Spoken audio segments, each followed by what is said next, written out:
Good morning to you. I'm Erin Phalo, and this is News 9 on Facebook Live. Here are the stories that we're following for you throughout the day. A car fire on the 101 West ramp onto 93 South is causing some major backups right now. Check out this video. You can see the car engulfed in flames and some of the tires explode. State police and firefighters have stopped traffic. Cars are backed up for more than a mile, and the driver did make it out safely. There are no other injuries reported. We're also getting word of a serious crash involving a dump truck in Ossipee. Right now, Route 28 at Route 171 is closed. Detours are in place, and the road is expected to be closed for several hours. Governor Chris Sununu scoring a big endorsement today from a powerful union that usually backs Democrats. The professional firefighters of New Hampshire will announce their support for the incumbent Republican governor at a fire station this morning in Londonderry. Now, while Sununu and the union are on opposite sides of the debate over right to work legislation, they did team up for a big legislative win earlier this year on cancer coverage for firefighters. The last time this union endorsed a Republican candidate for governor was back in 2002 when it backed Craig Benson. Police in Northwood are investigating a crash they say killed an 18-year-old. Officers were called to Route 4 near Green Street around 4:30 yesterday morning, where they found a vehicle on its side against a tree. They say the 18-year-old driver was ejected from the car and died at the scene. The victim's name has not yet been released. Manchester police are investigating a stabbing that sent a 50-year-old man to the hospital with injuries to his face. The stabbing happened around 7 last night in the area of Maple and Spruce Streets. The victim is expected to recover. Police say all parties involved have been identified and there is no threat to the public. Senator Maggie Hassan is taking part in the first ever Senate hearing concerning PFAS contamination. Now, part of the Merrimack River has been dyed red as crews test chemical levels in the stormwater around plastics manufacturer Saint-Gobain. This is being done as part of the cleanup effort after PFAS from Saint-Gobain were found in groundwater in the Merrimack area 2 years ago. We know we need to get more answers. I'm very, very grateful to community advocates who are demanding answers about the health impacts of PFAS contamination. Andrea Miko, the co-founder of Testing for Peas, will testify at today's hearing. It is set to begin at 2:30. A news conference regarding the Legionnaires' outbreak at Hampton Beach is being held at the Sands Resort today. Now, last week, the CDC confirmed that a hot tub at that resort was the source of the deadly outbreak. Today, representatives from Sands, along with their attorney and the president of the company that performed remediation work, are expected to share new information with the public. The news conference is scheduled to begin at 2. If you've driven on highways in New Hampshire recently, you've probably seen a lot of dead squirrels, and that means an increase in squirrel orphans. Animal shelters in Maine are at full capacity because of that, and it's put a big strain on the resources. They need volunteers to help feed the baby squirrels a special food. Once they're weaned at around 13 to 15 weeks old, they'll be released where they were found. These guys are, planting our oak forests. They're prey for, our other larger hawks and owls, and our environment is a big part of our local culture and even economies. Experts say part of the reason for the increase in overall population this year is that there's been a greater amount of food and a longer breeding season. There is a new top grocery bagger in New Hampshire. Ross Stiles from the Hannaford and Exeter is moving on to the Nationals now. He beat out baggers from grocery stores across the state yesterday at the New Hampshire Grocers Association Best Bagger competition. Preliminary heats narrowed things down to 4 finalists who then competed for first place. The person who does the bagging is usually an entry-level position, and they don't usually get the recognition that others would get. So the job of this whole program is to recognize them for what they do for the customer, because they're the last person the customer sees when they leave the store.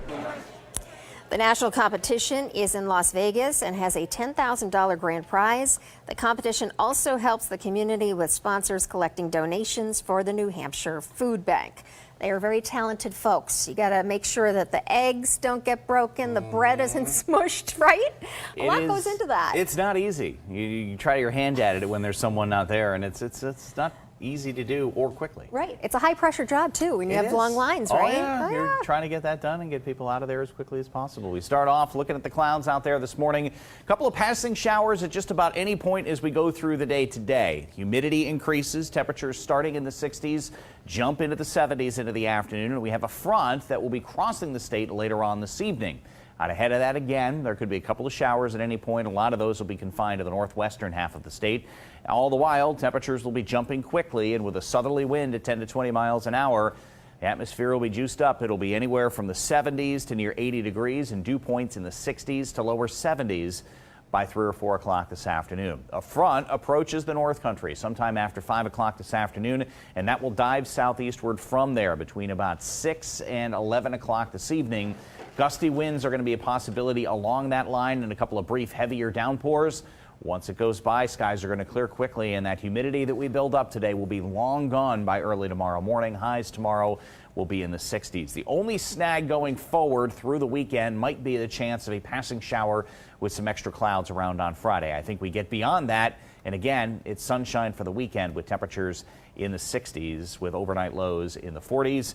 You will notice that we are looking at a window from about 5 o'clock this afternoon in the North Country to as late as 10 or 11 o'clock in southeastern areas for any sort of stronger storms. And just notice the lower humidity levels that eventually come back in behind this. By early tomorrow morning, dew points are in the 40s and hovering around there all the way through the weekend, with that one chance of a passing shower on Friday. Otherwise, sunshine through Monday before the next system starts to arrive predictably on Tuesday. All right. More fall-like, as it should be. It is fall, right? Yeah, so this warmth and humidity we'll have out there today, ending with the chance of storms in kind of a one-day situation. All right, Kevin, thank you so much, and thank you for joining us for Facebook Live. We are live on Brookdale Road here in Salem, covering a very sad story here. An elderly woman who lives in this home, who lived in this home here behind me, she was found dead today. Her son, in his 50s, was still living in this home. He happened to order a pizza today. The pizza delivery worker was told by him to come to the window to deliver his food. And at that point, we're told by police that the pizza delivery worker may have smelled something or seen something that concerned him to the point that he called 911. He reported this to police. At that point, police arrived here at 79 Brookdale Road here in Salem, and that's when they discovered the body of a woman in her 80s who lived here. She is the mother of the man, the adult man in his 50s who lives here at this home. He's no longer here at this home. We're not sure if police have taken him away to question him or talk to him. No charges have been filed at this point. The Attorney General's office, they are handling the investigation. Another neighbor that we spoke to across the street, you can see in the garage there, you can see a pickup truck. He says that was the son's truck, and he used to see him out and about, driving around. He says he hasn't really even seen the son lately. So a lot going on here. Investigators are putting it all together, and I'll give you a look at the street. It's a pretty busy road, well-traveled road here. Couple of important points here as we see the storm really developing and exploding down in the south right now. That once the storm gets up near New Hampshire, the winds bank around to the north as it begins to pull away. This is not going to be a long duration snowstorm for us, but the winds are going to crank up for at least 48 hours, starting tomorrow late morning and going right through Saturday, even Saturday evening, with some dangerous wind chills behind it. So feel free to post some of your weather questions. We're going to get to the timeline of this storm. We're going to break down the impacts. Most of them, I think, are really going to be felt along the coastline, as we have a couple of advisories in effect right now. There is a blizzard warning that will take hold at about midday on Thursday, and it will linger right through Thursday evening. And then we get into the flood concern right around the time of high tide. And that flood warning will kick in right around 11 a.m. Thursday until about 3 o'clock in the afternoon. By the way, let's see, Lindsay, all excited about the snow. Deborah, will everything be good for Friday? You'll still have blowing and drifting snow, believe it or not, because the winds are going to crank up. And I want to show you the winds on our Futurecast as well, because not only can we show you the snow, but we can also break down the winds.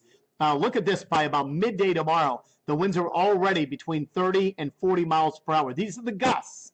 but still goes to show you that we could see near blizzard conditions already starting around midday at the shore.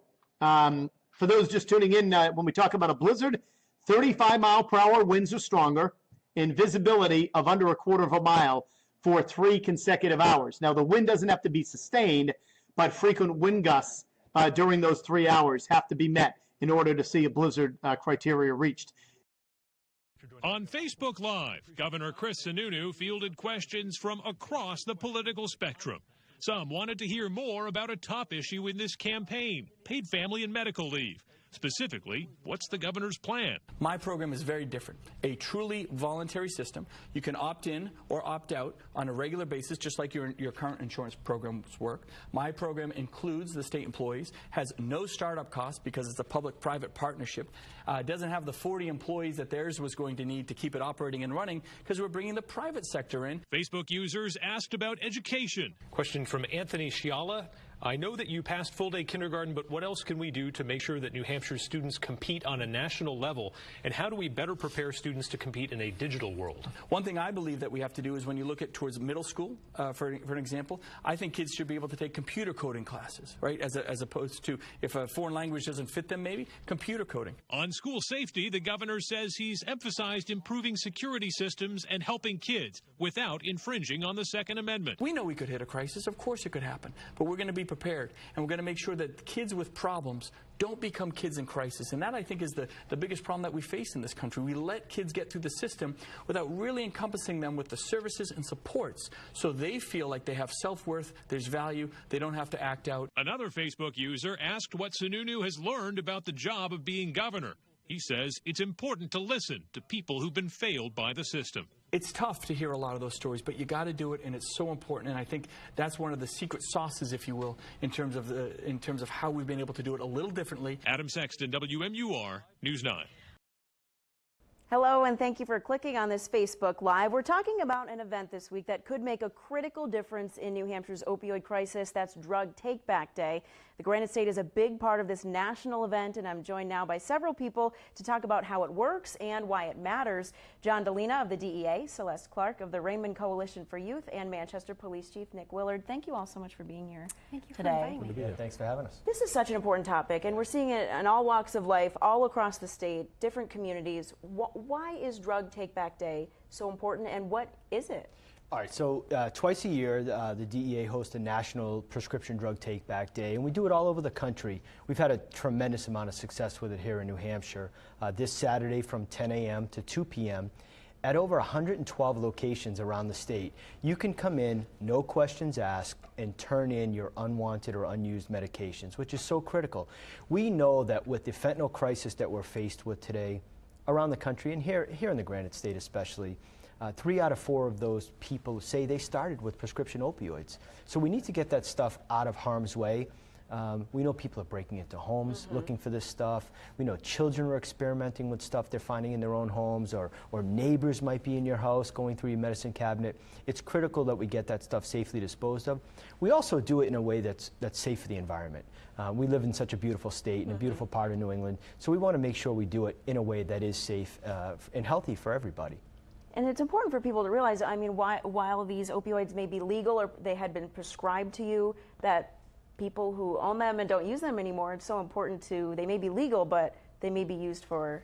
Yeah, and that's our biggest concern is when this stuff is staying around somebody's home, it doesn't do anybody any good. We know that oftentimes, you know, there may be families that are then re-prescribing that medication that maybe an older sibling or somebody else in the house had used, and then they're trying to have a younger sibling or someone else in the house use it for whatever reason. So dangerous, so unhealthy. We don't want to take any of those chances. But this is something we've been successful with here in New Hampshire. The numbers grow every single year. The amount of locations continue to grow, and also the amount of drugs that we take in. 12, 13, 14,000 pounds of drugs that we take in just in 4 hours. And for me personally, when I look, you know, I understand the State of Addiction campaign that you guys have. It's really become the state of success for us. This is a state of success. We've come together, and you see the chief, and we have chiefs from all over this great state, or Celeste from the Raymond Coalition for Youth, and all these other great organizations that we work with, our Empower Youth 603 kids from around the state that want to be out there that day, they want to do something about it.